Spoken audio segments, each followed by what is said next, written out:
আমরা সবাই এবার খুব ভালো থাকবো, খুব ভালো থাকবো। এবার সবকিছু ভালো হবে ইনশাআল্লাহ। মৌয়ের কথা মতো নীরা বেলার রুম থেকে বেরিয়ে ড্রয়িং রুমে এলো। সাদমান পেছনের দিকে হয়ে কারোর সাথে ফোনে কথা বলছিল। নীরা গলা খাকারি দিতেই সাদমান ফিরে তাকালো। নীরাকে দেখে তার দিকেই নজর নিবদ্ধ রেখে ফোনটা মুখের কাছে নিয়ে বলল। পরে কথা বলছি। সাদমান এক পলকে নীরার দিকে তাকিয়ে আছে। নীরার বেশ অস্বস্তি লাগছে সাদমানের নিবদ্ধ নজরে। মনে মনে মনে ভাবছে কেউ এসে এভাবে দেখে ফেললে কি অবস্থা হবে। এরকম কিছু ঘটার আগেই নীরা মৃদু হেসে স্বাভাবিক গলায় বলল, কিছু খাবেন? আসুন, কাজী সাহেব এখনই হয়তো চলে আসবে। সাদমানের ধ্যান ভাঙে, হকচকিয়ে বলে উঠল, আমি এখন কিছু খাবো না, খেয়ে এসেছি। বিয়ে বাড়িতে এসেছেন আর বলছেন খাবেন না? বিয়ের খবর পাওয়ার আগেই খেয়ে নিয়েছি। আল্লাহ বাঁচিয়েছে আজকে। এই সময় বেশি চাপ নেই, নইলে তো আমি আসতেই পারতাম না, মিস করতাম অনেক কিছু। শেষের বাক্যটুকু মৃদু স্বরে বলল সাদমান। নীরা খাবার টেবিলের দিকে এগিয়ে যেতে যেতে বলল, অল্প করে কিছু খেয়ে নিন, আপুর বিয়ে বলে কথা, না খেয়ে যেতে দেই কিভাবে? সাদমান নীরার পিছু পিছু এসে খাবার টেবিলের সামনে এসে দাঁড়ালো, বলল, আম্মা আপনার সাথে দেখা করতে চেয়েছে। কবে দেখা করতে পারবেন? আপনার তো জব লাগবে। সাদমানকে ইশারায় চেয়ারে বসতে বললে প্লেটে খাবার বেড়ে দিতে দিতে বলল, বিয়েটা ভালো মতো হয়ে যাক, আগামীকাল গিয়ে দেখা করে আসবো না হয়। আপনি আমাকে ঠিকানাটা মেসেজে দিয়ে রাখুন, তাহলেই হবে। আপনার বাড়ি থেকে কেউ খোঁজ নেয়নি আপনার? সাদমানের এই প্রশ্নে যেন থমকে গেল নীরা। একটা দীর্ঘশ্বাস ফেলে বলল, পৃথিবীতে রইল কে আমার খোঁজ নেয়ার? বাবা তো মারা গেছে, বাড়ি থেকে পালিয়ে আসায় সৎ মা বেঁচে গেছে, আর কেউ নেই আমার। সাদমান দমে গেল। কথা খুঁজে পাচ্ছিল না সে। কি বলবে ভেবে বাড়ির খবরই জানতে চাইলো। সে ভেবেছিল হয়তো নীরার সাথে আরো কিছুক্ষণ কথা চালিয়ে যাবে। নীরার এমন কথায় আর কোনো কথা বলার সাহস করলো না সে। চুপ করে প্লেটের দিকে তাকিয়ে রইল। নীরা খাবার বেড়ে দিয়ে বলল, আপনার বাসায় কে কে আছেন? সাদমান এবার বেশ আগ্রহের সাথে বলল, আমি আর আম্মা। আর কেউ নেই? না, কেউ নেই? বাবা মারা গিয়েছে। নীরা শ্বাস দীর্ঘ করলো, মৃদু হেসে বলল, আপনার তবু মা আছে। আপনার চাই? সালমানের কথা বুঝতে পারলো না নীরা, জানতে চাইলো, কি মা। কি বলছেন? মা চাই? মৃত মানুষকে ফিরে আসতে দেখেছেন কখনো? আমার মাকে মা ভাবতে পারবেন না? রুম ভর্তি মানুষ অপেক্ষা করছে কনের। কাজী সাহেব ফিরে এসেছেন। সবাই বেলার জন্য অপেক্ষায় বসে আছে। সাদমান এসে ফারাজের একপাশে বসেছে। ফারাজকে চুপ থাকতে দেখে আস্তে করে ধাক্কা দিয়ে মুচকি হেসে বলল, আমার বিয়ের ব্যবস্থাটা করে দে না ভাই, একা কেন বাসর ঘরে যাবি? ফারাজ মারি শক্ত করে দাঁতে দাঁত চেপে বলল, এখানে বসে ফালতু কথা বলবি না সাদমান। বিয়ে করতেছিস সেটা ভালো কাজ, আর আমি বিয়ের কথা বললে সেটা ফালতু কাজ। বিয়েতে এসেছিস, চুপচাপ বসে থাক। তুই দর্শক। শোন, একটা গোপন তথ্য ফাঁস করি। ফারাজ ভ্রু কুচকে বলে উঠল। কি গোপন তথ্য? সাদমান মাথা চুলকে বলল। তুই কি জানিস? আর চোখে সাদমানের দিকে তাকালো ফারাজ, পুনরায় শক্ত ধাঁচে বলল, কি জানবো? তুই কি জানিস নীরা অনেক সুন্দর? ফারাজ এবার মৃদু হাসলো, হাসি লুকিয়ে বলল, কেউ সুন্দর কিনা সেটা জানতে মন দিয়ে দেখতে হয়। আমার ব্যক্তিগত নারী থাকতে আমি অন্য নারীকে মন দিয়ে দেখতে যাব কেন? আমার বউ যদি জানে আমি কারো সৌন্দর্য বিশ্লেষণ করতে তাকে খুঁটিয়ে খুঁটিয়ে দেখছি, তাহলে কি আমাকে বিয়ে করবে? সাদমান সেন্টি ইমোজির মতো মুখ করে ফারাজের দিকে তাকিয়ে রইল, নরম গলায় বলল, বিয়ের আগেই তুই যদি ওয়াজিহাকে বউ বলতে পারিস, তাহলে প্রেমের আগে আমি নীরাকে প্রেমিকা বলতে পারবো না? ফারাজ কিছু বলবে তার আগেই দরজার সামনে থেকে নীরা সাদমানের পাশে এসে দাঁড়ালো, গলা খাকারি দিয়ে বলল, সাদমান সাহেব একটু বাইরে আসবেন? ফারাজ কনুই দিয়ে গুঁতো দিয়ে বলে উঠল, যা, জলদি বাইরে যা। আমার মাথা না খেয়ে বাইরে একটু হাওয়া বাতাস খেয়ে আয়। সাদমান উল্টে ধাক্কা দিয়ে উঠে দাঁড়ালো, নীরার দিকে তাকিয়ে নরম স্বরে বলল। চলুন। নীরা রওনা দিল। সাদমান পিছু পিছু বাইরে চলে এলো। নীরা আমতা আমতা করে বলল, এখন তো সবাই ব্যস্ত, তাই আপনাকে একটু বিরক্ত করলাম। আমাকে একটা সাহায্য করতে পারবেন? সাদমান এদিক ওদিক দেখে বলল, কি করতে হবে বলুন? আসলে আমার কাছে জমানো কিছু টাকা ছিল, ওটা দিয়ে আপুর বিয়ের খবর শুনেই এমার্জেন্সি একটা শাড়ি অর্ডার দিয়েছি। বিয়েতে কিছু একটা তো দিতে হবে। ওটা চলে এসেছে, সামনের ওই বাজারটায় একজন এসে অপেক্ষা করছে। আপনি একটু যাবেন? আমি আপনাকে ডিটেলস জানিয়ে দিচ্ছি। বিয়ে তো এখনই শুরু হবে, এখন যেতে হবে? বেশিক্ষণ লাগবে না, 3-4 মিনিট লাগবে। সাদমান কথাবার্তা শেষ করে তাড়াতাড়ি বেরিয়ে যায়। নীরা বেলার রুমের দিকে চলে যায়। পরিবেশ ঠান্ডা। ফাহমিদা বেগম মুহিব সাহেবের পাশে এসে বসলেন। মুচকি হেসে বললেন, মেয়েটাকে এত সুন্দর দেখাচ্ছে। মুহিব সাহেব হেসে ফেললেন, বললেন, আমার ছেলের পছন্দ আছে। মেয়েটা রূপবতী, সাথে সাথে গুণবতীও। দোয়া করি ছেলে মেয়ে দুজন সুখী হোক। মৌ আর নীরা মিলে বেলাকে রুমে নিয়ে এলো। ফারাজ নজর উঠালো। বেলাকে লাল শাড়িতে দেখে তার বুকটা কাঁপছে। শুধু কাঁপছে না, প্রচন্ড জোরে কাঁপছে। হৃদস্পন্দন প্রচন্ড গতিতে বেড়েছে। চোখ ঝিমিয়ে আসছে, জল এসেছে চোখে। ঠাউর করতে পারলো না সে। বারবার কয়েকবার ঝাপসা চোখে ফেললো। না, আরো ঝাপসা লাগছে সবকিছু। সোফায় হাত রাখার অংশটা চেপে ধরলো। অস্থিরতা পেয়ে বসেছে তাকে। বেলার দিক থেকে নজর সরাতে পারছে না সে। এতগুলো বছরের অপেক্ষা তো শুধু এই মেয়েকে এই রূপে দেখার জন্যই ছিল। পাঞ্জাবির পকেটে হাত দিল ফারাজ। টিস্যুটা এখন তার প্রয়োজন। তাড়াতাড়ি করে চোখটা মুছে নিল সে। সাদমান রুমে প্রবেশ করতেই জোরে বলে উঠল, বর কি বউকে দেখে কান্না করে ফেলেছে? ভাই, এটা তোরই বউ? এমন ভাব নিচ্ছিস যেন প্রেমিকার অন্য কারোর সাথে বিয়ে হয়ে যাচ্ছে। সবার নজর বেলার দিকে ছিল। সাদমানের কথায় সবার নজর ফারাজের দিকে গেল। মুহিব সাহেব এতক্ষণে ছেলেকে দেখে পিঠে হাত বুলিয়ে দিলেন। বেলার নজরও কিছুক্ষণের জন্য ফারাজের দিকে গিয়েছিল। লোকলজ্জার ভয়ে নজর নামিয়ে নিল সে। পরিবেশ সামলে নিল ওয়াহাজ। কাজী সাহেব এগিয়ে এসে বসলেন, বললেন, বড় আলাদা কেন? পাশাপাশি বসান। এখন থেকে তো তাদের জীবন একসাথে শুরু হবে, পাশাপাশি থেকেই শুরু করুক। সাদমান নীরার পাশে দাঁড়িয়েছিল। নীরাকে উদ্দেশ্য করে বলল, কাজী সাহেব কিন্তু রোমান্টিক আছে। নীরা ভ্রু কুঁচকে বলল, মৌ এখানে রোমান্টিকের কি আছে? উনি তো ঠিকই বলেছেন, একসাথে জীবন শুরু করবে, পাশাপাশি থেকেই শুরু করুক। রোমান্টিক কথা সঠিক হতে পারে না? কি আজব মানুষজন আমার আশেপাশে। বেলাকে নিয়ে গিয়ে ফারাজের পাশে বসালো। সবাই একে একে কথা বলা বন্ধ করলো। কাজী সাহেব বিয়ে পড়ানো শুরু করবেন। সবকিছু রেজিস্ট্রি খাতায় লিখে নিলেন। বিয়ের কাজ শুরু করলেন তিনি। ফারাজ নিশ্চুপ হয়ে বসে রইল। বেলা মাথা নিচু করে সময় গুনছে। আশেপাশে কারুর দিকেও যেন আজ তাকাতে পারছে না। এরকম একটা সময়ের মুখোমুখি সে আরো একবার হয়েছিল। শরীর ঝাঁকুনি দিয়ে উঠল তার। চোখ বন্ধ করে মনে মনে বলে উঠল, আল্লাহ, এবার আমারে কাদাইও না। আল্লাহ। কাজী সাহেব বেলাকে ডাকলেন। বেলা মাথা উঁচিয়ে তাকালো। তার কানে পৌঁছালো, মা, তুমি বিয়েতে রাজি থাকলে সবার সম্মুখে ফরাজ সাহেবকে স্বামী হিসাবে স্বীকার করে নাও। বলো আলহামদুলিল্লাহ, কবুল। বেলা ফারাজের দিকে চাইলো। একটা দীর্ঘশ্বাস ফেললো সে। মনে মনে নিজেকে প্রশ্ন করলো, এই মানুষটা আজ থেকে তার হবে। ফারাজ বেলার হাতটা এবার শক্ত করে হাতের মুঠোয় নিল। চোখে চোখ রেখে বলল, চলো বিয়ে করে ফেলি। বেলা মৃদু হাসলো। মুহূর্তের মধ্যেই হাসি লুকিয়ে নিল সে। কাজী সাহেবের গলা আরেকবার কানে এলো। তাকে কবুল বলতে বলা হচ্ছে। ভয়ে তার বুক কাঁপছে। বুকের কাঁপুনি গলায় এসে পৌঁছালো। চোখ বন্ধ করে কাঁপা কাঁপা গলায় বলল, আলহামদুলিল্লাহ, কবুল।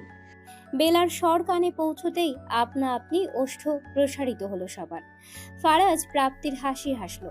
ওপাশ থেকে সাদমান নীরার দিকে তাকিয়ে বলে উঠল, আমারও একটা বিয়ে করা প্রয়োজন। নীরার কোনো দিকে খেয়াল নেই। এক মনে বর বউকে দেখে যাচ্ছে। তিনবার কবুল বলে শেষ করলো বেলা। এবার ফারাজের পালা। ফারাজের সময় এলে কাজী সাহেব কবুল বলতে বলার সাথে সাথেই সে কবুল বলে দিল। বিয়ে সম্পন্ন হতেই সবার মাঝে এক প্রকার উচ্ছ্বাস খেলে গেল। মৌ ছুটল মিষ্টি আনতে। ওয়াহাজ বোনের অন্য পাশে গিয়ে বসলো। মাথায় হাত বুলিয়ে দোয়া করে দিল। কাজী সাহেবকে পারিশ্রমিক বুঝিয়ে বাহিরের দিকে এগিয়ে দিল ওয়াহাজ। মুহিব আহসান উঠে দাঁড়ান। ওয়াহাজের সাথে কথা শেষ করে ছেলের বউকে এবার বাড়ি নিয়ে যাওয়ার সিদ্ধান্ত নেন তিনি। মৌ আর ওয়াহাজকে জানান তারা যেন আগামীকাল সকাল সকাল তাদের বাড়িতে চলে যান। নীরাকেও যেন সঙ্গে করে নিয়ে যায় তারা। রাত হয়ে যাওয়ায় বেশি দেরি না করে বেরিয়ে পড়ে সবাই। মৌ বেলার পোশাক আর প্রয়োজনীয় জিনিসপত্রের লাগেজটা ফারাজকে নিয়ে যেতে বললে ফারাজ বলে উঠল। এসব কিছু লাগবে না। মৃদু হেসে বলল, তা তো জানি, তবুও যদি লাগে তোমার বইয়ের। রেখে দে, লাগবে না। সবাই গাড়িতে উঠে বসেছে। গাড়ির বাহিরে বেলা সবার কাছ থেকে বিদায় নিয়ে ভাইয়ের কাছে গিয়ে দাঁড়ালো। মাথা উঁচিয়ে ওয়াহাজের দিকে তাকালো সে। ভাইয়া, আমার জন্য দোয়া করো, সুখটা যেন আমার ভাগ্যে এবার লেখা থাকে। ওয়াহাজ মৃদু হেসে বেলার গালে নিজের ডান হাত ছুঁয়ে বলল, শোকটা তোমার দৈনন্দিন অভ্যাসক। ওয়াহাজ কিছুক্ষণ বেলার সাথে কথা বলল। ভাই বোনের কথা শেষ করে ওয়াহাজ নিজেই বেলাকে গাড়ির দরজা খুলে গাড়িতে তুলে দিল। মিনিট খানেকের মাঝেই গাড়ি চলতে শুরু করলো। তিনজন দাঁড়িয়ে রইল। গাড়ি যতক্ষণ দেখা যায় ততক্ষণ দাঁড়িয়ে দাঁড়িয়ে দেখলো। গাড়ি বাসার বাহিরে রাস্তায় এসে থামলো। রফিক চাচাকে আগেই খবর দিয়ে রাখা হয়েছে। গাড়ির শব্দ পেতেই রফিক চাচা এসে দরজা খুলে মৃদু হেসে আকাশের দিকে তাকিয়ে বলল, এতদিন বাড়িটা নতুন আলো আইলো, এবার বাড়িটা আর খাখা করব না। গেটের একপাশে দাঁড়িয়ে সাইড দিয়ে ফারাজ গাড়ি চালিয়ে ভেতরে প্রবেশ করলো। বাহিরে বড় উঠানটায় গাড়ি এসে থামলো। রফিক চাচা গেট আটকাবে তখনই ফারাজ গাড়ির গ্লাস নামিয়ে পিছনের দিকে তাকিয়ে বলে উঠল, চাচা, গেট লক করেন না। মুহিব সাহেব আর ফাহমিদা বেগম গাড়ি থেকে ততক্ষণে নেমে পড়েছেন। বেলা সামনের দিকে সিটে ফারাজের পাশেই বসেছিল।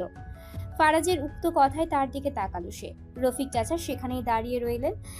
ফারাজ মায়ের দিকে তাকিয়ে আবারও বলল, আম্মা, আমি ওকে নিয়ে এক কাপ চা খেয়ে আসি। ফাহমিদা বেগম মুহিব সাহেবের দিকে তাকিয়ে আবার ছেলের দিকে তাকালেন, বললেন, এখন চা? হ্যাঁ, সাথে নতুন বউ আর এক কাপ চা, দারুণ কম্বিনেশন। তাড়াতাড়ি ফ্রেশ হো, বিয়ের দিনে এইভাবে কে বাইরে যায়? বুদ্ধি শুদ্ধি লোভ যেন না পায়। বলেই মুহিব সাহেব ফাহমিদা বেগমকে ইশারায় ডেকে বাড়ির ভিতরের দিকে রওনা দিলেন। ফারাজ বাবাকে ডেকে বলল, বাবা, চাইলে তুমিও আমাদের সাথে এসো আম্মাকে নিয়ে। মুহিব সাহেব না দাঁড়িয়ে সোজা ভেতরের দিকে চলে গেলেন। ফারাজও আর না দাঁড়িয়ে গাড়িটা পিছনের দিকে ব্যাক করলো। বেলা বাহিরের দিকটা ভালো করে দেখে বলল, এই সময় কি বাইরে যাওয়া উচিত হচ্ছে? আগামীকাল গেলে হতো না? 20 মিনিটেই হয়ে যাবে। তোমার কি শরীর খারাপ লাগছে? 20 মিনিটই লাগবে তো? যাবে? বুঝতে পারছি না এভাবে যাওয়া ঠিক হচ্ছে কিনা। বরের সাথে সব রাইট, চলো, 20-25 মিনিটেরই তো ব্যাপার। ফারাজ দ্রুত গতিতে গাড়ি নিয়ে বেরিয়ে যায়। মিনিট 5 মাথায় গাড়ি এসে থামে একটা স্টলের সামনে। খুব একটা মানুষ নেই, দু একজন বাইরে বসে চা খাচ্ছে। গাড়ি থেকে নেমে বেলার ওপাশে গিয়ে দরজা খুলে দিল ফারাজ। বেলা শাড়িটা ধরে একটু উঁচু মাটিতে পা রাখবে তখনই ফারাজ বলে উঠল, আচ্ছা, দাঁড়াও দাঁড়াও, তুমি এখানেই বসো। একটা চেয়ার নিয়ে এসে আমি এখানটায় সামনে বসি, ভালো হবে না? বেলা হ্যাঁ সূচক মাথা নাড়িয়ে চুপ করে সেখানেই বসে রইল। ফারাজ গিয়ে চায়ের কথা বলে এলো এবং সাথে করে দুটো চেয়ার নিয়ে এলো। মুখোমুখি বসে দুজন। চাঁদ আজকে আলো ছড়িয়েছে। দুজনের মুখ শরীরের আশেপাশে যেন লুটোপুটি খাচ্ছে।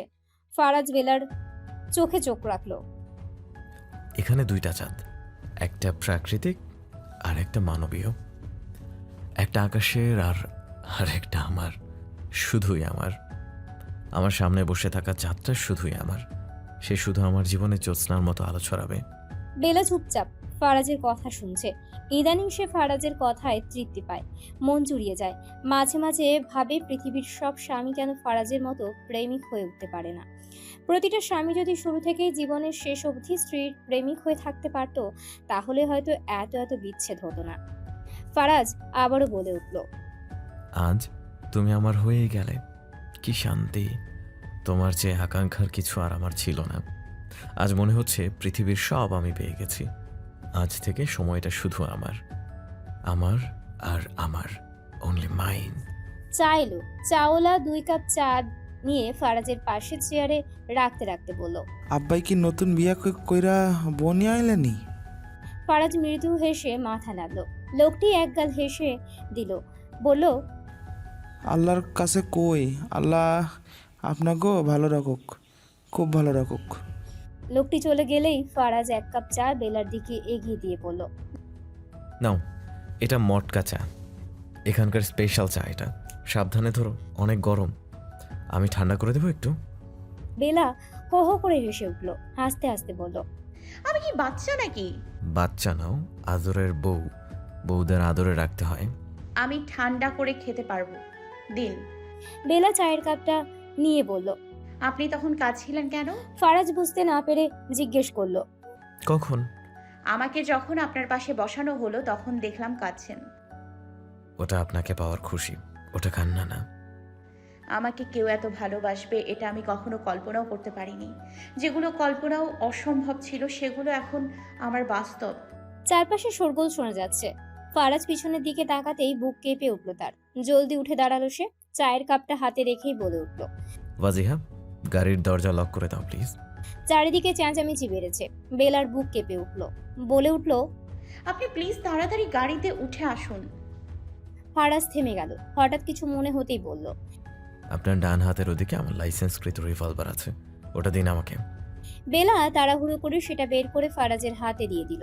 দুজন তাদের দিকে এগিয়ে আসছিল। ফারাজ সেদিকে রিভলভার তাক করে বলে উঠল, কেউ এক পায়ে গেলে আমি গুলি ছুটতে বাধ্য হব। 2 মিনিটের মধ্যে জায়গা খালি না করলে 5 মিনিটের মাথায় পুলিশ আসবে, নয়তো 2-3টা লাশ পড়ে যাবে। আমার কথার কোনো হেরফের হবে না। আকাশের দিকে একটা গুলি ছুড়ল সে। যারা স্টলে হামলা করতে এসেছিল তারা ছুটোছুটি করতে শুরু করলো। তৎক্ষণাৎ বেলার ফোনে একটা মেসেজ এলো। এটা কিছুই না, জাস্ট বুঝিয়ে দিলাম তুই সুখে বেসে যাচ্ছিস না, রক্তাক্ত খেলা জমে উঠবে। বাসরাত আজ, অথচ বাড়ির কোথাও কোনো ফুলের গন্ধ নেই। বিয়েটা হুট করে হয়ে যাওয়ায় কোনো সাজসজ্জাও হয়নি বাড়িতে। ফারাজ নিজের রুমের দরজাটা খুলল, অন্ধকারে ছেয়ে আছে। সুইচ বোর্ডের সুইচ টিপে রুমে আলো জ্বালালো সে। চারপাশটা তখনই আলোকিত হয়ে গেল। ফারাজ বেলার দিকে ফিরে বলল, তুমি ফ্রেশ হয়ে নাও। বেলা অসহায় ভঙ্গিতে বলল, কিছুই তো আনতে দেননি, আমি এখন কি পরবো? কেন? একটা বক্স থেকে চাবি বের করে বেলার দিকে এগিয়ে দিল ফারাজ, হাতে ধরিয়ে দিয়ে বলল। আলমারিটা খুলুন তো। বেলা জিজ্ঞেস করলো। খুলেই দেখো না। বেলা ধীর পায়ে আলমারির দিকে গেল। আলমারি খুলতেই চোখ বড় বড় হয়ে গেল তার। আলমারির প্রথম থাক ভর্তি শাড়ি, এবং শাড়ির সাথে প্রয়োজনীয় সবকিছুই। মাঝেরটায় আর নিচেরটায় প্রয়োজনীয় পোশাকে ভর্তি। এগুলো দেখে সাথে সাথে ফারাজের দিকে তাকালো সে। দুপা এগিয়ে এসে বলল। এই কাণ্ড কবে করলেন? ফারাজ মৃদু হেসে বলল।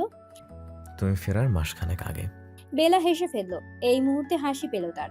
হাসতে হাসতে বলল, এত কেন কিনেছেন? আর এই জন্যই আমাকে কিছু আনতে দেননি? এগুলো না করলে তোমার এই প্রাণোচ্ছল হাসিটা মিস করতাম। ধুর, আপনিও না। এবার তো একটু জড়তা কমাও, একটু দূরত্ব কমাও। বেলা বুঝলো কথাটা। প্রাণোচ্ছল হাসিটা মৃদু হাসিতে রূপ নিল। মৃদু হেসে বলল, কি করতে হবে আমার? বেশি কিছু না, আমাকে শুধু অত্যাধিক সম্মান আর ভালোবাসার জায়গাটা পরিবর্তন করো। একটু নিজের ভাবো, অন্য বউয়ের যেমন বরকে রাখে, অন্য বউয়েরা যেমনভাবে বরকে রাখে, তুমিও আমায় রেখে দাও। ফারাজ বেলার চোখে চোখ রেখে কথাগুলো বলল, চোখে নেশালো ভাব। বেলা পরিস্থিতি হালকা করতে বলে উঠল, কোন রঙের শাড়ি পরবো বলুন তো? ফারাজ আলমারির দিকে এগিয়ে একটা কালো রঙের শাড়ি বের করলো। হাতে ধরে নাড়াচাড়া করতে করতে বলল, আজ এটা পরো। ঠিক আছে, আপনি ফ্রেশ হয়ে বের হলে আপনি ফ্রেশ হয়ে নেবেন। আমাদেরকে আবার নামাজ পড়তে হবে? ও বাসায় তো দুজনকে নিয়ে নামাজ পড়িয়ে দিল। হুম। আমি আসছি। বলেই ফারাজের হাত থেকে শাড়িটা নিল সে। আলমারি থেকে বাকি জিনিসপত্র নিয়ে ওয়াশরুমে ঢুকবে, তখনই ফারাজ বলল, তুমি এটাই যাও, আমি বাইরে ওটা ফ্রেশ হয়ে আসছি। বেলা একপাশে মাথা নেড়ে ভেতরে প্রবেশ করলো। পোশাকগুলো রেখেই সামনে তাকিয়ে দেখলো সে যে ফেস ওয়াশটা ব্যবহার করে সেটাই এখানে রাখা আছে। আয়নায় নিজের মুখটা দেখেই মনে হলো মেকআপ তুলতে হবে। বাহিরে বেরিয়ে এলো সে। টিস্যু আর ক্রিম নিয়ে ভেতরে প্রবেশ করলো আবার। ফ্রেশ হতে হতে প্রায় আধা ঘন্টা লেগে গেল তার। ফারাজ বসে বসে তার জন্য অপেক্ষা করছিল। বেলা বের হচ্ছে না দেখে মাত্রই ব্যালকনিতে গিয়ে দাঁড়িয়েছে সে। খট করে ওয়াশরুমের দরজা খোলার শব্দ হতেই পিছনে ঘুরে তাকালো ফারাজ। ওয়াশরুমের দরজায় দাঁড়িয়ে আছে বেলা, চুলগুলো খোলা, সামনের এক পাশে ফেলে রেখেছে। ফারাজকে দেখে মৃদু হাসলো সে। ধীর পায়ে ব্যালকনিতে পা রাখলো। ফারাজ তখনও বেলার দিকে পলকহীন চোখে চেয়ে আছে। ফারাজকে দেখে মৃদু হাসল বেলা। শাড়ির আঁচলের নিচের অংশ ভাঁজ করে কাঁধের উপর তুলে নিল সে। জিজ্ঞাসু চোখে ফারাজের দিকে তাকিয়ে বলল, কেমন লাগছে আমাকে?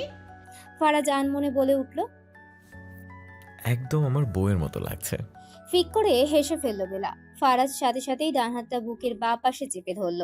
ব্যালকনির গ্রিল ধরে ফারাজের পাশে গিয়ে দাঁড়ালো। ফারাজ এবার বেলার মতোই ঘুরে বাহিরের দিকে তাকালো। চারিদিক শুনশান নীরবতা পালন করছে। মাঝে মাঝে দুই একটা গাড়ি দেখা যাচ্ছে শুধু।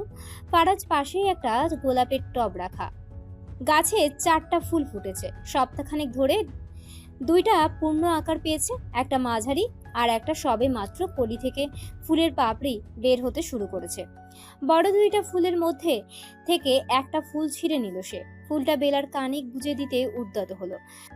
সামনে দিকে চুল এসে পড়ছে বেলার মুখে। চুলগুলো 2টা আঙুল দিয়ে কানের পেছনে গুজে দিল। এই প্রথম ফারাজের এমন স্পর্শে খানিক চমকে উঠল সে। ফারাজের দিকে ঘুরে তাকালো এবার। ফারাজ আলতো হেসে ফুলটা বেলার কানে গুজে দিয়ে বলল, আমার মানবীয় গোলাপের কানে প্রকৃতির গোলাপ। ব্যাপারটা সুন্দর না? বেলা মৃদু হেসে মাথা নিচু করে নিল। ফারাজ তখন ভারী শেরওয়ানি পাল্টে সাদা পাঞ্জাবি পরেছে। অন্যান্য সব রঙের তুলনায় যে কোনো পুরুষকে হয়তো সাদা রঙই বেশি বানায়। বেলা চুপি চুপি মাথা তুলে ফারাজের দিকে তাকালো। ফারাজ পাঞ্জাবির পকেট থেকে লাল খয়েরি রঙের একটা ছোট্ট বক্স বের করলো। সেটা থেকে একটা সিম্পল ডিজাইনের রিং বের করে বেলার সামনে ধরলো। বেলার দিকে তাকিয়ে বলল, আজ থেকে তোমার সব কিছুতে আমার অধিকার চাই। বেলা লজ্জায় মাথা নিচু করে নিল। ফারাজ রিংটা বেলার অনামিকায় পরিয়ে দিল। পর মুহূর্তে বেলাকে অবাক করে দিয়ে ফারাজের ওষ্ঠ বেলার কপাল স্পর্শ করলো। নিজের কপালে সদ্য বিবাহিত স্বামীর ঠোঁটের স্পর্শ অনুভব করতেই চোখ বন্ধ করে নিল বেলা। কপালের পর একে একে 2টা গাল, চোখ, চিবুক স্পর্শ করতে থাকলো ওষ্ঠজোড়া। বিনা বাধায় দুজন আরো কাছাকাছি হবে তখনই ফারাজকে ঠেলে দূরে সরিয়ে দিয়ে রুমে চলে আসে বেলা। ফারাজ মৃদু হেসে নিজেও রুমে এসে ব্যালকনির দরজা আটকে দিল। লাইট নিভিয়ে ড্রিম লাইটের মৃদু আলো অন করে দিল। বেলা সামনেটায় চুপচাপ দাঁড়িয়ে আছে। ফারাজ ধীর পায়ে বেলার পিছনে ভীষণ কাছাকাছি দাঁড়ালো। নিজের ডান হাত বেলার ডান হাত স্পর্শ করলো। মুহূর্তে কেঁপে উঠল বেলা। বাম হাতে বেলার কাঁধের এক পাশে চুল সরিয়ে দিল ফারাজ। ফারাজের গরম নিঃশ্বাস অনুভব করতে পারছে। জোরে জোরে শ্বাস ফেলছে বেলা। ফারাজের ঠোঁট পিঠ স্পর্শ করতেই শরীর কেঁপে উঠল বেলার। কেঁপে উঠল পুরো শরীর। চোখ জোড়া খিঁচে বন্ধ করে নিল। ফারাজ বেলার 2 বাহুতে হাত রেখে তাকে নিজের দিকে ঘুরিয়ে নেয়। বেলা ধীরে ধীরে চোখ খুলে ফারাজের দিকে তাকালো। লজ্জা লাগছে তার, ভীষণ লজ্জা লাগছে। লাজিরাঙা বউ যেন এই মুহূর্তে বেলাকেই বলা চলে। বেলার চোখে মোহগ্রস্তের মতো চেয়ে রইল ফারাজ। বেলার চোখ জোড়া তাকে সম্মোহনী বার্তা প্রদান করছে। পান করতে বলছে কোনো এক অমৃত সুধা।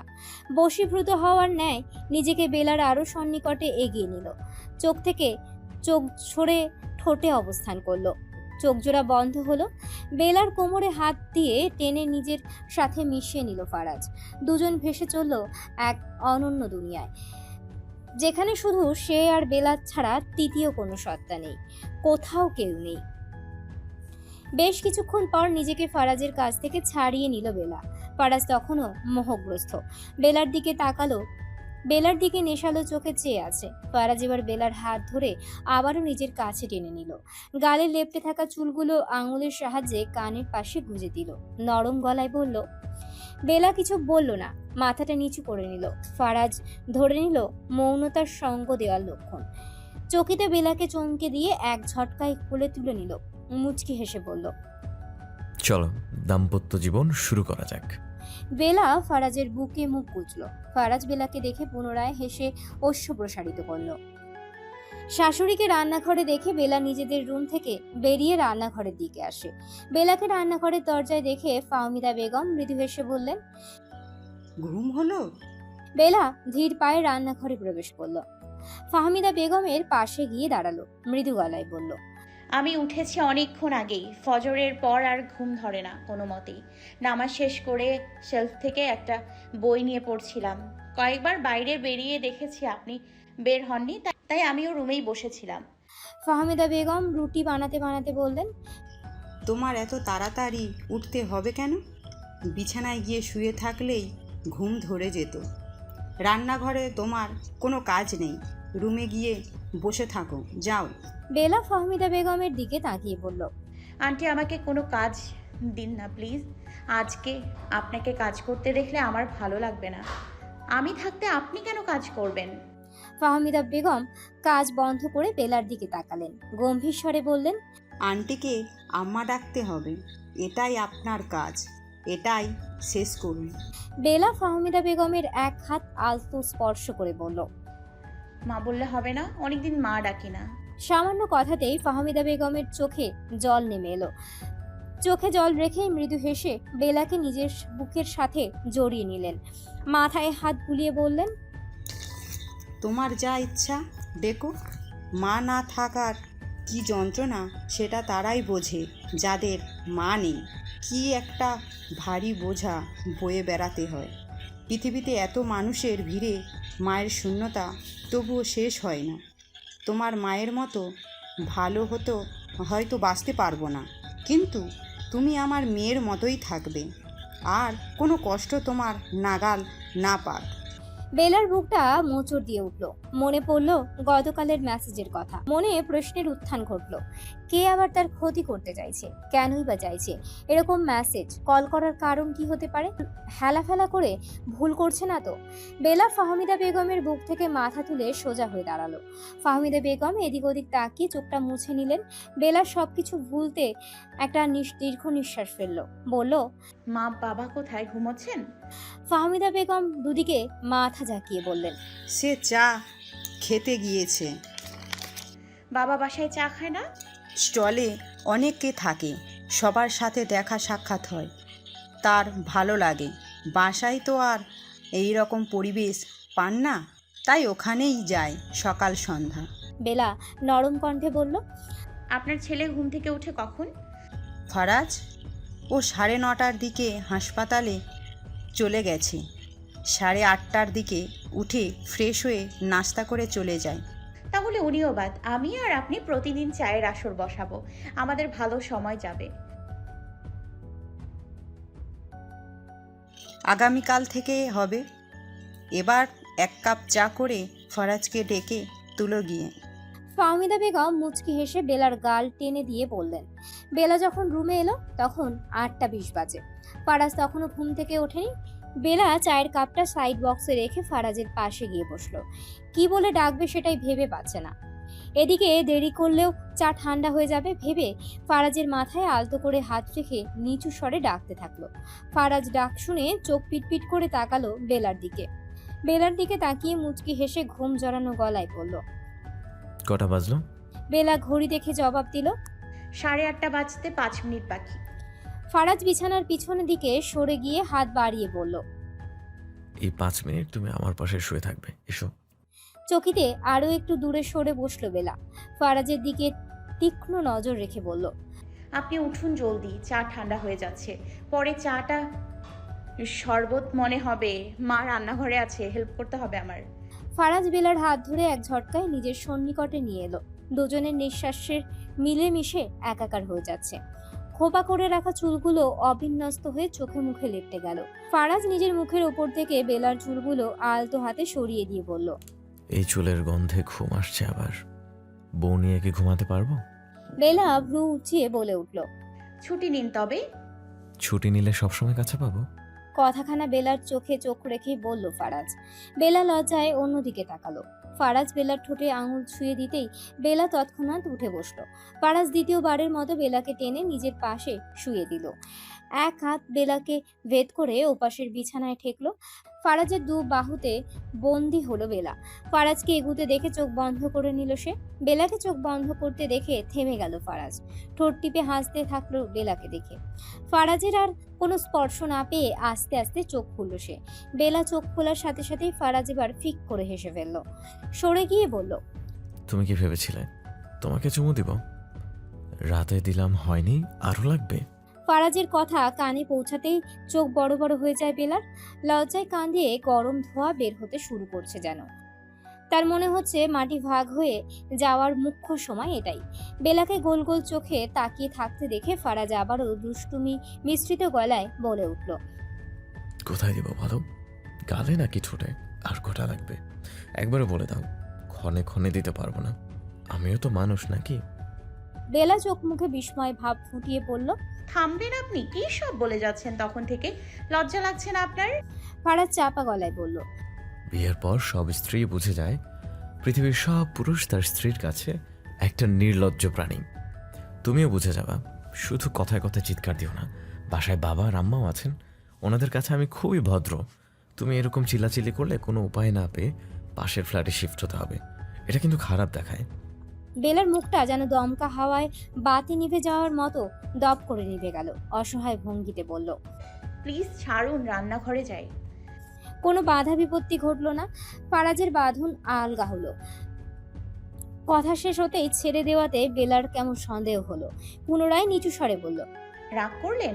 আচ্ছা ধরে থাকুন আমায়, ছাড়তে বলবো না। রাগ করবেন না তবুও? I am sorry. ফারাজ উঠে বসলো। বিছানা থেকে নামার পূর্ব মুহূর্তে বলে উঠল। ফ্রেশ হয়ে এসে একটা টাটকা চুমু দিচ্ছি, দাঁড়াও।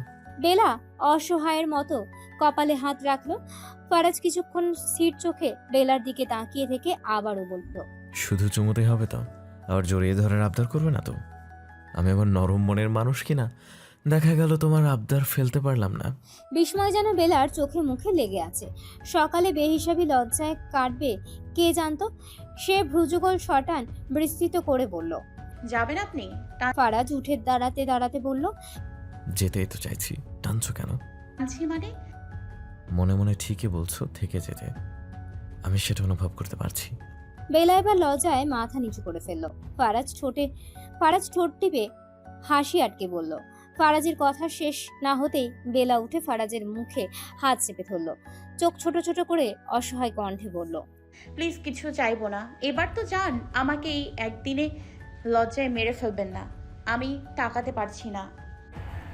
আপনার আম্মার মুখোমুখি হতে ভয় লাগছে আমার। যদি জবটা না হয় সেটা বড় কথা না, কথা হচ্ছে উনি যদি আমাকে কিছু বলেন। নীরার কথায় ভ্রু কুচকে তাকালো সাদমান। বলল। কি বলবে? আপনি আমার মুখোমুখি হতে আসলেই ভয় পাচ্ছেন। নীরা ওপর মাথা ঝাঁকালো, আমতা আমতা করে বলল। যদি জবটা না দেন উনি, আপনি কিন্তু তাহলে জোর করতে পারবেন না। আমি অন্য কোথাও ঠিক আমার ব্যবস্থা করে নেব। সেটা পরে দেখা যাবে, এখন চলুন তো। কতক্ষণ লাগবে? রাস্তার পাশ দিয়ে হেঁটে যেতে মিনিট 10 লাগবে। গাড়িতে গেলেই হতো, কিন্তু মনে হলো হেঁটে গেলে ভালো লাগবে। আপনার অসুবিধা হচ্ছে না তো? নীরা দুপাশে মাথা ঝাঁকিয়ে বলল। অসুবিধা হবে কেন? আমার হেঁটে অভ্যাস আছে। বাবা অনেক বছর পঙ্গু হয়ে বাড়িতে ছিলেন, সব কিছুর সাথেই মানিয়ে চলতে হয়েছে। নিজেই এটা ওটা করে নিজের দায়িত্ব নিয়েছিলাম, তাই এখানে আসার পর ওদের টাকায় খেতে আমার রুচিতে বাড়ছে। সাদমান সপ্রশ্ন দৃষ্টিতে নীরাকে দেখল। বলল। আপনার বাবা পঙ্গু ছিলেন? কি হয়েছিল? একটা দীর্ঘশ্বাস ছাড়ল নীরা। সাদমানের দিকে তাকিয়ে বলল। ওসব আর মনে করতে চাই না, আমাকে জিজ্ঞেস করবেন না প্লিজ। ঠিক আছে, বাদ দিলাম। এখন বলুন, সোজা আম্মার কাছে যাবেন নাকি কিছু খাবেন? এখানে ভালো রেস্টুরেন্ট আছে। কিছু খাবো না। জবটা হয়ে গেলে আমি অন্য বাসায় উঠব। ভাইয়া ভাবি পার্সোনাল স্পেস পাবে তাহলে। আমার তাদের মাঝে থাকতে ভালো লাগছে না। আচ্ছা, বুঝছি। সকাল সকাল শপে উপস্থিত হলে আন্টি রাগ করবেন না? প্রত্যেক শপেরই তো সকাল সকাল কাস্টমার চায়। আমি যাচ্ছি জব চাইতে। এত নিচু করে দেখছেন কেন? আপনার এই নিজেকে ছোট করে দেখাটা মোটেও ভালো লাগছে না। দুঃখিত। সাদমান নীরার কথার পৃষ্ঠে আর কোনো কথা বলল না। হেঁটে চলল সোজা পথে। থানা থেকে এগিয়ে এসে হাতের বাম পাশ ধরে এগিয়ে যেতে হয় সাদমানের মায়ের শপে। রাস্তার দুই পাশেই মাথা চারা দিয়ে উঠেছে প্রয়োজনীয় সব কিছুর দোকান। পায়ের জুতো থেকে শুরু করে ড্রেস, ঘর সাজানোর প্রয়োজনীয় সব কিছু এবং সংসার সাজানোর জন্য সব কিছু পাওয়া যায়। নীরা হাঁটার সময় এপাশ ওপাশ সব কিছু দেখছিল। হঠাৎ সাদমানের হ্যাচকা টানে টাল সামলাতে না পেরে সাদমানের গায়ের উপর পড়ে গেল নীরা। সাঁ করে একটা বাইক বেরিয়ে গেল খুব কাছ দিয়ে। সাদমান তৎক্ষণাৎ নীরাকে সোজা করে দাঁড় করে তীক্ষ্ণ নজরে রাস্তার সামনের দিকে তাকিয়ে চিৎকার দিয়ে বলে উঠল। বাইকের সিট পশ্চাৎ দেশে থাকলেই উঠতে ইচ্ছে করে, তাই না? নাকি টয়লেট সেফে বসে যে তাড়াতাড়ি বাড়ি যেয়ে ছোট অফিসে দৌড়াতে হবে? জানো, এক একটা মাথায় আবার হেলমেটও নেই। সাথে বাইকটা থাকলে 15,000 জরিমানা ঠকে দিতাম, তখন মজা বুঝতো। পুলিশ বাড়ির মানুষের সাথে থাকুক আর প্রেমিকার সাথেই থাকুক, বেআইনি কিছু দেখলেই পুলিশি সত্তা জাগ্রত হয়ে যায়। এই যেমন কয়েক সেকেন্ডেই ধরেই নিল বাইকে থাকা ছেলেটির মাথায় হেলমেট নেই। নীরা সাদমানের চটে যাওয়া তিরিক্ষি মেজাজ দেখে শুকনো ঢোক গিলল। সে নিজেও আনমনে এপাশ ওপাশ দেখছিল। এত কাছ দিয়ে বাইক কখন এলো টের পায়নি সে। সাদমানের দিকে তাকিয়ে নরম গলায় বলে উঠল, আমরা এবার যাই, প্লিজ ছাড়ুন না, আমিও একটু অসাবধানে হাঁটছিলাম। আপনাকে আমি ফেরার সময় এখানে দাঁড় করিয়ে রাখবো, তখন চারপাশ দেখবেন। হাঁটার সময় তামাম দুনিয়া দেখছিলেন যেন। আমি সরিয়ে না আনলে থানার পেছনের হাসপাতাল দেখতে হতো। নীরা অসহায় ভঙ্গিতে বলল, সরি, নতুন জায়গা তো, তাই একটু দেখছিলাম, আর হবে না, চলুন। সাদমান আর কিছু বলল না, হাঁটতে শুরু করলো আবার। নীরাও দেরি না করে সাদমানের পাশে পা ফেলা শুরু করলো। বেলা সারা দুপুর শাশুড়ির সাথে রান্না করেছে। ফাহমিদা বেগমের বয়স হয়ে যাচ্ছে, তার উপরে একা সংসারের দায়িত্ব দেওয়া মোটেও ভালো দেখায় না বলে মনে করে বেলা। আগে তো নিজেকেই একা একটা সংসারের দায়িত্ব পালন করতে হয়েছে। বয়সের চেয়ে সময় তাকে অনেক বেশি ম্যাচিওর করে তুলেছে। সংসারের এসব ছোটোখাটো কাজ তার কাছে কিছুই মনে হয় না। সংসারে সবার সাথে ভালো থাকতে অবশ্যই মিলেমিশে থাকা প্রয়োজন। এ বাড়িতে বেলার সঙ্গ দেওয়ার মতো আছে শুধু শাশুড়ি। দুজন মিলে কাজ শেষ করলে সারাদিন ফ্রি। ওয়াহাজ এবং মৌয়ের আসার কথা দুপুরেই, তাই বাসার সমস্ত কাজ এবং রান্নাবান্না শেষ করে গোসল দিতে রুমে এলো বেলা। গোসল শেষে কোন শাড়িটা পরবে সেটা ঠিক করতে পারছে না। ফারাজ রাতে বলেছে বিয়ের প্রথম 1 মাস অন্তত প্রতিদিন শাড়ি পরতেই হবে। ওয়ার্ডরবে এত পরিমাণ শাড়ি দেখে সে কনফিউজড, কোনটা রেখে কোনটা পরবে। শেষ পর্যন্ত সিদ্ধান্ত না নিতে পেরে ফারাজের থেকে শুনে শাড়ি পরবে বলে ঠিক করলো সে। ফোনে চার্জ না থাকায় ফোনটা চার্জে বসিয়েছিল রান্নার সময়, তারপর আর ফোনের কাছে আসা হয়নি। ফারাজ এই সময়টায় ফোন করতে পারে ভেবে জিহ্বায় কামড় দিল বেলা। দৌড়ে গিয়ে ফোনটা হাতে নিতেই যেন মাথায় বাজ পড়ল। 2 ঘন্টা আগে থেকে কল আসা শুরু করেছিল, একটা দুটো না, মোট 23টা মিস কল উঠে আছে। বেলা তাড়াতাড়ি করে কল ব্যাক করবে, তখনই দরজার দিকে চোখ যেতেই চোখ যেন বেরিয়ে আসার জোগাড়। ফারাজ অলরেডি বাসায় চলে এসেছে। শুকনো একটা ঢোক গিলে ফোনটা নিচে রাখলো। ফারাজকে দেখে জোরপূর্বক হাসির চেষ্টা করলো সে। ফারাজ বেলাকে পাত্তা না দিয়ে মায়ের সাথে কিছু কথা বলে রুমের দিকে এলো। বেলা তখনও পূর্বের ন্যায় দাঁড়িয়ে আছে। ফারাজ প্যান্টের সামনের পকেট থেকে ছোট্ট সাইজের 2 রঙের গোলাপ বের করে বিছানার উপর রাখলো। মুখ মলিন তার। বেলার সাথে এখনো কোনো কথা বলেনি সে। ওয়ালেট ওয়াচ যথাস্থানে রেখে শার্টের বোতাম খুলতে খুলতে বেলার দিকে তাকালো। বেলা অসহায় চোখে ফারাজের দিকে তাকিয়ে আছে। ফারাজকে তাকাতেই দেখে বলে উঠল, ফোনটা সাইলেন্ট ছিল, আপনি কল দিয়েছিলেন, আমি একটুও বুঝতে পারিনি, রান্নাঘরে ছিলাম, আই এম সরি। এরপর থেকে আমি কখনো ফোন সাইলেন্ট রাখবো না। বেলার বুক কাঁপছে। একবার ফারাজের দিকে তাকাচ্ছে, আরেকবার নিচে নিজের পায়ের দিকে তাকাচ্ছে। বিয়ের দ্বিতীয় দিনই কি বকা শুনতে হবে তার। বিছানায় ফুলের দিকে চোখ যেতেই মনে হলো রাগ দেখালো, আবার ফুল আনবে কেন। ফারাজ তখনও ঠায় দাঁড়িয়ে আছে। বেলার ভীষণ অস্বস্তি লাগছে। এগিয়ে গিয়ে বিছানা থেকে হলুদ আর গোলাপি রঙের ফুল দুটো নিয়ে ফারাজের দিকে বাড়িয়ে দিয়ে বলল, নিন, আমাকে আই লাভ ইউ বলুন, দেখবেন ভালোবাসি বললে রাগ কমে যায়। তার বাচ্চামি দেখে নিজের রাগ আর ধরে রাখতে পারল না ফারাজ। ফিক করে হেসে ফেলল। বেলার মুখেও ফুটল অপ্রস্তুত হওয়ার হাসি। ফারাজ বেলার হাত ধরে নিজের দিকে টান দিল। ফারাজ বেলার হাত ধরে নিজের দিকে টেনে নিল। বেলা ফারাজের বুকে মুখ লুকিয়ে বলল, আপনাকে দেখে আমার ভয় লাগছিল জানেন। ফারাজ বেলার মাথায় একটা চুম্বন আঁকলো, হেসে বলল, বউরা বরকে ভয় পেলে সংসার সুখের হয়। যে সংসারের উল্টোটা ঘটে সেখানে সুখ থাকলেও মানসিক শান্তি দুর্লভ হয়ে যায়, ধরা দেয় না। আমি আর ফোন সাইলেন্ট করে রাখবো না, গোসল দিতে যাব। শাড়ি রেখে সিদ্ধান্ত নিতে পারছিলাম না কোনটা পরবো। তুমি যেটা পরবে সেটাতেই তোমাকে সুন্দর লাগবে। তবুও ভাইয়ারা কখন আসবে? দুপুরে এখানে এসে খাবে। তাড়াতাড়ি তৈরি হয়ে নাও, চলে আসবে এখনই। দুজন আলাদা গোসলে গেলে দেরি হয়ে যাবে। চলো একসাথে যাই। বেলা এক ঝটকায় ফারাজকে সরিয়ে দিয়ে লজ্জা মাখা মুখে বলে উঠল। সরুন তো, সবসময় ফাজলামি। ফারাজ হাসতে হাসতে বলল, আরে ভালো কথা বললাম তো, খারাপ কি বলেছি? আপনি আগে ফরজ পালন করুন, তারপর সুন্নতের দিকে যাবেন। আপনি গোসল শেষ করে এসে নামাজ পড়ে নিন। ফারাজ ব্যালকনি থেকে তোয়ালে নিয়ে বলল। ফারাজ ওয়াশরুমে ঢুকবে তখনই বেলা বলে উঠল, শুনুন, স্ত্রীকে নিয়ে নির্জনে হাঁটাও কিন্তু সুন্নাহ। ফারাজ কিছু না বলে মৃদু হেসে গোসলে ঢুকল। বিকেল 4টা। ব্যালকনিতে গল্পের আসর বসেছে। ওয়াহাজ, মৌ, বেলা, নীরা, ফাহমিদা বেগম বসে চায়ের আড্ডায় মেতে উঠেছে সবাই। মুহিব সাহেব দুপুরে খাওয়া দাওয়া সেরে একটু ঘুমিয়েছেন। কিছু মানুষের দুপুরে খাবার পেটে পড়তেই চোখে ঘুম চলে আসে। মুহিব সাহেব ঠিক সেরকম মানুষ। খাওয়ার পর শোবার ব্যবস্থা করে দিলেই পরিবেশ শান্ত। ফারাজ দুপুরে সবার সাথে দুপুরের খাবার শেষ করে সাথে সাথে বেরিয়ে গিয়েছে।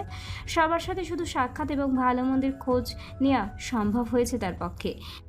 বিয়ের পরদিনও হসপিটালে দৌড়দৌড়ি করতে হচ্ছে তার। সেখানে ডাক্তারের কমতি থাকায় বেলাকে সময় দিতে পারছে না সে। রোগী দেখতেই নাস্তানাবুদ অবস্থা।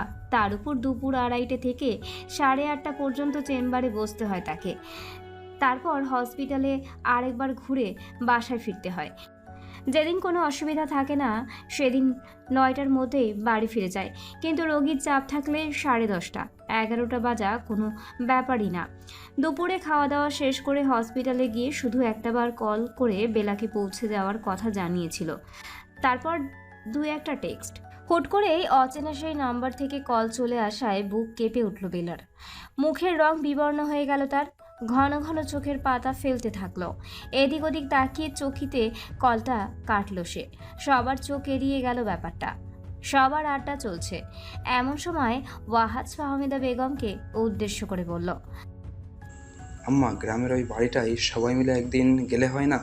ছোটোখাটো আয়োজন করে সবাই 2 দিন থেকে এলে কেমন হয় বলুন তো?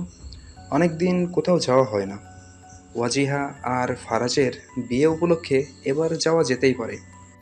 ফাহমিদা বেগম মুখে হাসি লেপটে বললেন, হ্যাঁ, যেতেই পারো। বাবুকে বলো ছুটি নিতে, 4 জন গিয়ে ঘুরে এসো। ওয়াহাজ তৎক্ষণাৎ বলে উঠল, 4 জন কেন, সবাই যাব। আমি ফারাজের সাথে কথা বলবো। নীরা পাশ থেকে নীরবতা ভেঙে বলল, আমি তো নতুন জব নিলাম সাদমান সাহেবের মায়ের ওখানে, এখনই ছুটি কিভাবে নেব? আপনারা বরং গিয়ে ঘুরে আসুন। মৌ বলে উঠল, এসব নিয়ে তোমাকে ভাবতে হবে না, আমার ভাইয়া সব ব্যবস্থা করে নিবে। ভাবি, কিছু বলছো না যে? শেষ প্রশ্নটা মৌ বেলার উদ্দেশ্যে ছুড়ে দিল। বড় ভাবির মুখে ভাবি ডাক শুনতে কেমন উইয়ার্ড লাগছে তার কাছে। বেলা মৌয়ের মুখের দিকে তাকিয়ে বলে উঠল, ধুর ভাবি, মজা করো না তো। মজা কোথায় করলাম? এই যে ভাবি বলছো। ভাবি হও, ভাবি বলবো না? তুমি আমার বড় ভাবি, তুমি নাম ধরেই ডাকবা। হুম, সেটা হবে না। ওই বাড়িতে আমি ভাবি আর এ বাড়িতে তুমি। বেলা মুখ দিয়ে চ জাতীয় শব্দ করে কপালে হাত রাখলো। বেলার অবস্থা দেখে খিলখিলিয়ে হেসে উঠল সবাই। রাত 9টা। শাশুড়ির রুম থেকে মাত্রই সে নিজেদের রুমে এলো। ফারাজ কল দিয়েছে বলেই তাড়াতাড়ি চলে এলো সে। 7:30টার দিকে মৌ, ওয়াহাজ, নীরা সবাই বাড়ি ফিরেছে। বেলারও আজ ওদের সাথেই বাড়ি ফেরার কথা ছিল, কিন্তু ফাহমিদা বেগম বললেন ফারাজ বেলাকে নিয়ে কোনো এক সময় ঘুরে আসবে। ব্যাস, ওয়াহাজ আর জোর করেনি। সে চায় বোন যেখানেই থাকুক ভালো থাকুক। বেলা ফোনটা নিয়ে ব্যালকনির চেয়ারে গিয়ে বসলো। দ্বিতীয়বার কল আসায় চট করে রিসিভ করে ফেলল সে। সালাম দিতে চুপ করে রইল বেলা। ফারাজ সালামের জবাব দিয়ে বলল, কি করছো? বেলা বাহিরের দিকে দৃষ্টি ফেলে বলল, এই তো কিছু করি না, আমার রুমে থেকে মাত্র রুমে এলাম। আপনি কি করছেন? ফারাজ সোজা সাপটা জবাব দিল, বউকে মিস করছি। আর কিছু করছেন না? বুকটা টন টন করছে। কত ঘন্টা হয়ে গেল তোমাকে জড়িয়ে ধরি না।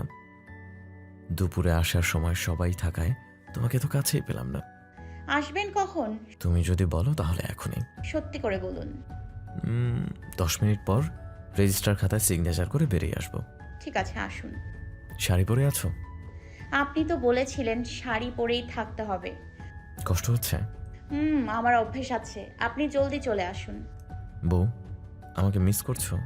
বেলা একটু ভেবে বলল। অনেক। রাখো, আসছি। আল্লাহ হাফেজ। বেলা ফোন রাখতেই বাহির থেকে এক টুকরো পাথর এসে ঠক করে বেলার কপালে আঘাত করে। মুখ থেকে বেরিয়ে আসে আহ শব্দ। কপালে হাত চলে যায়। বাহিরের নিচে তাকাতেই দেখতে পায় তাদের বাড়ির প্রাচীরের বাহিরে কেউ দাঁড়িয়ে আছে। অন্ধকার হওয়ার দরুন মুখটা স্পষ্ট দেখা যাচ্ছে না। কে দাঁড়িয়ে আছে সেটা জানার চেষ্টা করলো সে, কিন্তু কিছুতেই বুঝে উঠতে পারল না। উঠে দাঁড়াতেই বাহিরের লোকটি রাস্তার দিকে হাঁটা দিল।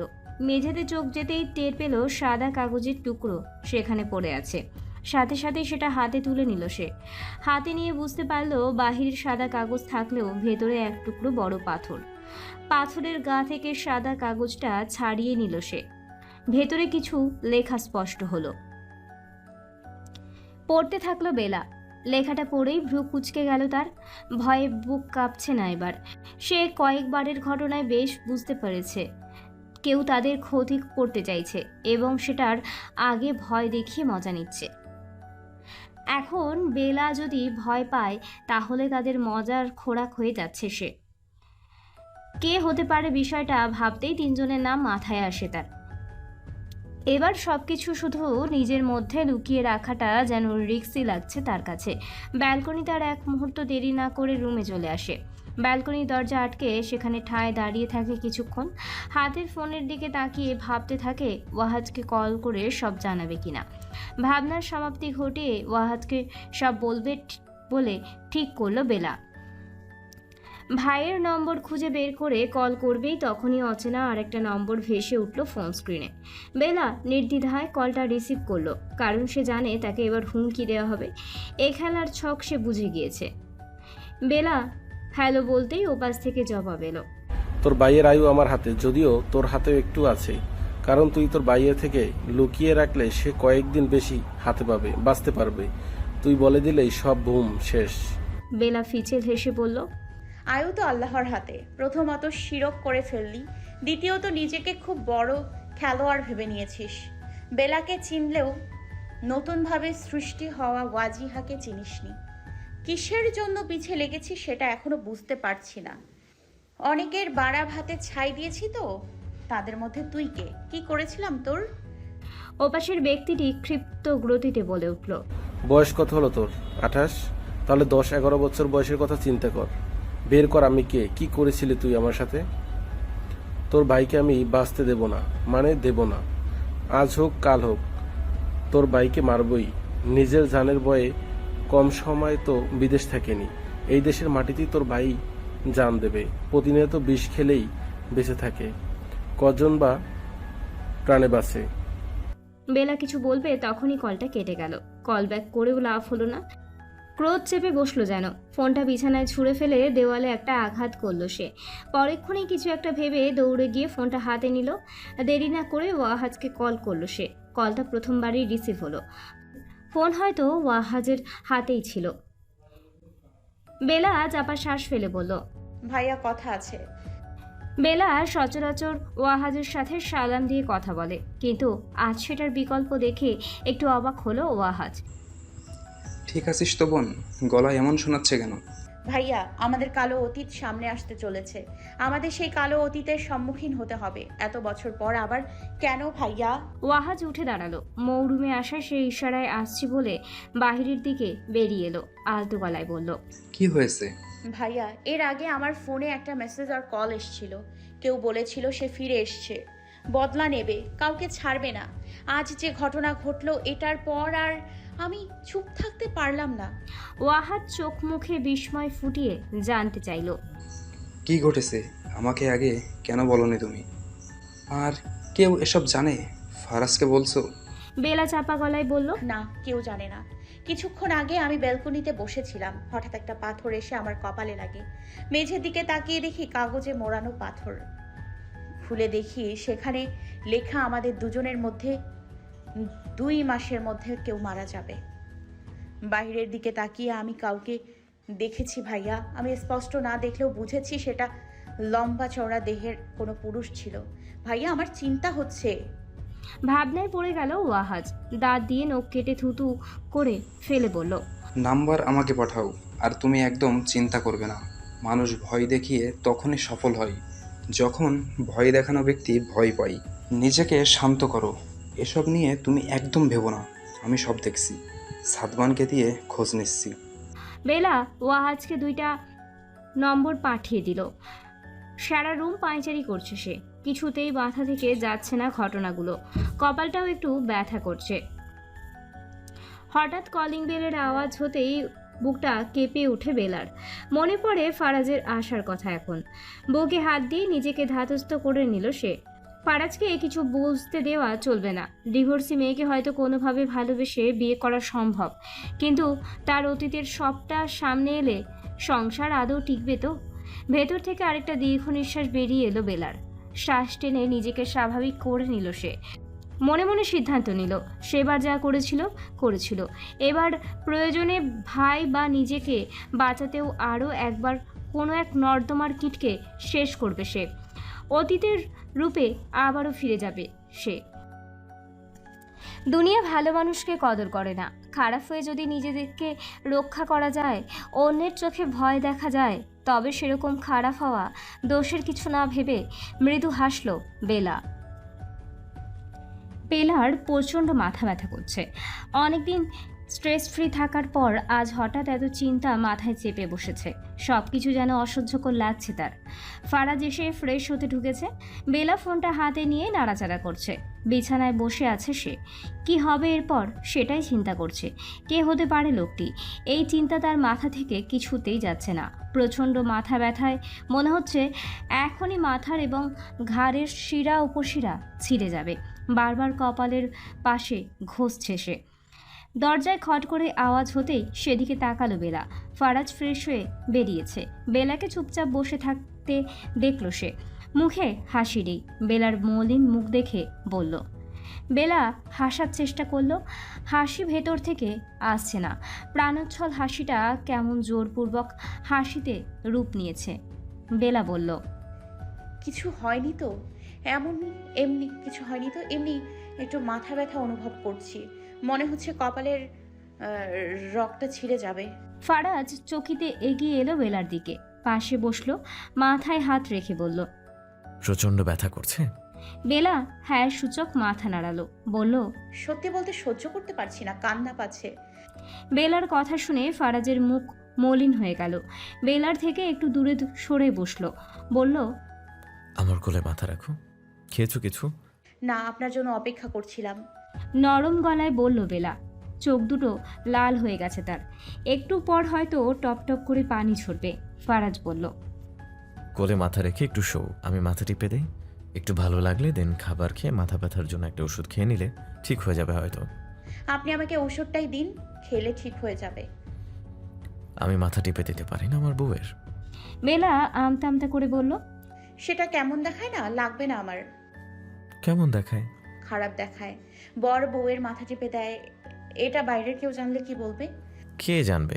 ঘরের কথা বাইরে কেন যাবে? শুধু মাথা কেন, তোমার পা ব্যথা করলে আমি পাও টিপে দিতে পারবো। ওয়াজিহা, আমার ভালোবাসার মানুষের কষ্ট আমি সহ্য করতে পারবো না। তোমার আগে সব দুঃখ সব কষ্ট আমাকে যেন ছুঁয়ে যায়। পুরুষ মানুষের এত কিছু করতে নেই, লোকে বউ পাগল বলবে, বুঝেছেন? ফারাজ বেলাকে টেনে নিজের কোলে শুয়ে দিল। বেলার দিকে তাকিয়ে বলল, বর বাইরে থেকে আসলে বউ দৌড়ে হাত থেকে ব্যাগটা নিয়ে যথাস্থানে রেখে দিতে পারে, প্রয়োজনে সব কিছু করে দিতে পারে। তাহলে বউয়ের মাথা আর পা ব্যথা করলে মাথার পা কেন টিপে দিতে পারবে না? যে পুরুষ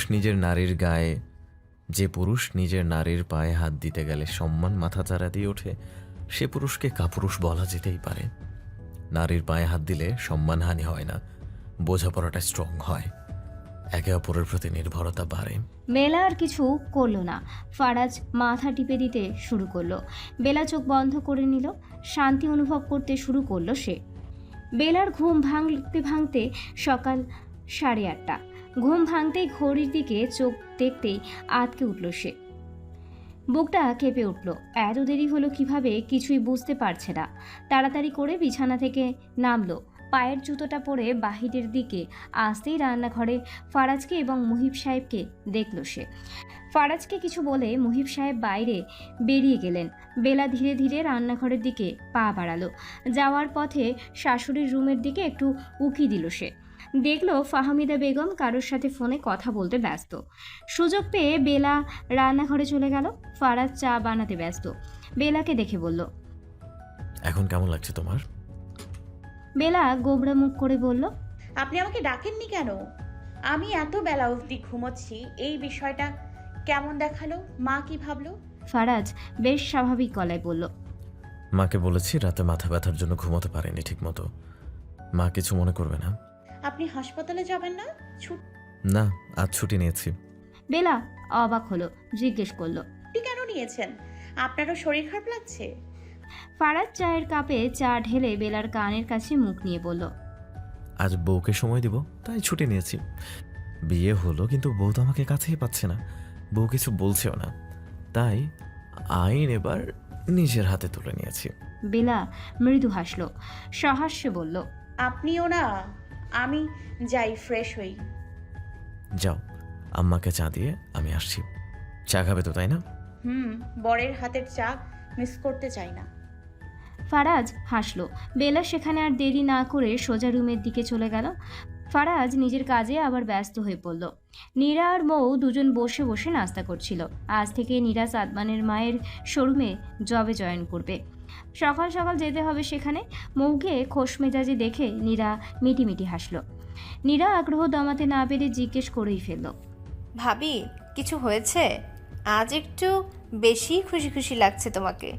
মৌ ঠোঁট টিপে হাসলো, চুল কানের পেছনে গুজে বলল, বিকেলে বাসায় আসো, তারপর বলবো। হাসছেন যেহেতু, তাহলে আনন্দের কোনো সংবাদ? যেটা বাবার ভাবো, আমি এখন কিছুই বলবো না। বাসায় ফিরে আসো, তারপর বলবো। ঠিক আছে, বাসায় ফিরেই শুনবো। কিন্তু কথা হচ্ছে, আমার আজ প্রথম দিন, কিন্তু কাজে আজ মন বসবে না। না বসলেও চাকরি যাবে না, সমস্যা নেই। নীরা উঠল। তার নাস্তা করা শেষ হয়েছে। বেসিনে হাত ধুতে ধুতে বলল, আমি কিন্তু বাসা নিচ্ছি ভাবি। বাসা না, শোরুমের ওখানে একটা ম্যাচ আছে, সিট আছে, তাই ভেবেছি ওখানে শিফট করব। মৌ ভ্রু কুচকালো, সাগ্রহে শুধালো, তুমি এখানে থাকবে না? কাছাকাছি তো থাকবো, 2-1 দিন পর পর এসে ঘুরে যাব। আমি ভাইয়াকে বলেছি, ভাইয়া রাজি হয়েছে। ঠিক আছে, যেটা ভালো মনে হয় করো। 2 দিন এসে থাকবে, আবার মায়া বেঁধে আবার উড়াল দিবে। নীরা মৃদু হেসে বলল, মাঝে মাঝে এসেই চালাবো কিন্তু ভাবি। দেখা যাবে। নীরা সকাল সকাল তৈরি হয়েছিল। নাস্তা শেষ হলেই নিজের সাইড ব্যাগটা নিয়ে মৌয়ের কাছে এসে দাঁড়ালো। মৃদু হেসে বলল, দোয়া করবেন ভাবি, আসছি। মৌ উঠে দাঁড়ালো। দুজন দরজার দিকে এগুতে থাকলো। মৌ নীরার গালে হাত রেখে বলল, মিষ্টি মেয়েটা সব কিছুই ভালো হোক, বিকালে জলদি চলে আসবে। নীরা হেসে মাথা ঝাঁকালো। মৌকে মুহূর্ত কয়েকের জন্য জড়িয়ে ধরে চাপা শ্বাস ফেলে বেরিয়ে গেল সে। মৌ নীরার যাওয়ার দিকে চেয়ে রইল। নীরা চলে যেতেই মৌ দরজা আটকে দেবে, তখনই সিঁড়ির দিক থেকে আওয়াজ এলো, দরজা আটকিও না, আমি চলে এসেছি। মৌ সিঁড়ির দিকে তাকাতেই ওয়াহাজকে দেখতে পেল। ওয়াহাজ তাড়া পায়ে উপরে উঠে এলো। ভেতরে ঢুকে নিজেই দরজা লাগিয়ে দিল। ওয়াহাজের হাতে লাল রঙের 4টে গোলাপ। মৌ মুচকি হেসে বলল, ফুল। ওয়াহাজ ফুলগুলোর দিকে তাকিয়ে বলল, হ্যাঁ, তোমার জন্য নিয়ে এলাম। রাস্তার পাশে এক পিচ্চি ফুল বিক্রি করছিল, ভাবলাম তোমার জন্য নিয়ে আসি। বউদের ফুল দিলে তারা খুশি হয়। ও ফুলগুলো নিয়ে বলল। মৌ ওয়াহাজের প্রশ্নের উত্তর না দিয়ে বলল, তোমার জন্য সারপ্রাইজ আছে। কি সারপ্রাইজ? আগে নাস্তা করে নিবে, চলো। ওহ, আগে শুনবো। মৌ হেসে রুমে চলে এলো। একটা বক্স থেকে প্রেগনেন্সির কিট বের করে নিয়ে এসে ওয়াহাজের সামনে ধরলো। ওয়াহাজ কিটটা হাতে নিয়ে এক হাতে মুখ চেপে হাসলো। হাসতে হাসতে বলে উঠল, কি, আমি বাবা হতে চলেছি? নীরা সময়ের মধ্যে শোরুমে চলে এসেছে। কাজ বুঝিয়ে দেওয়া হয়েছে তাকে। তবে কেউ প্রথম এই কাজ পরিপক্কতার সাথে করতে পারে না, তাই পুরনো একজন সবসময় নীরার আশেপাশে আছে। শোরুমের ভেতরটা সুন্দর, বাহিরটাও সুন্দর। জায়গা ভালো পজিশনে হওয়ায় কাস্টমার কিছুক্ষণ পর পর আসছে।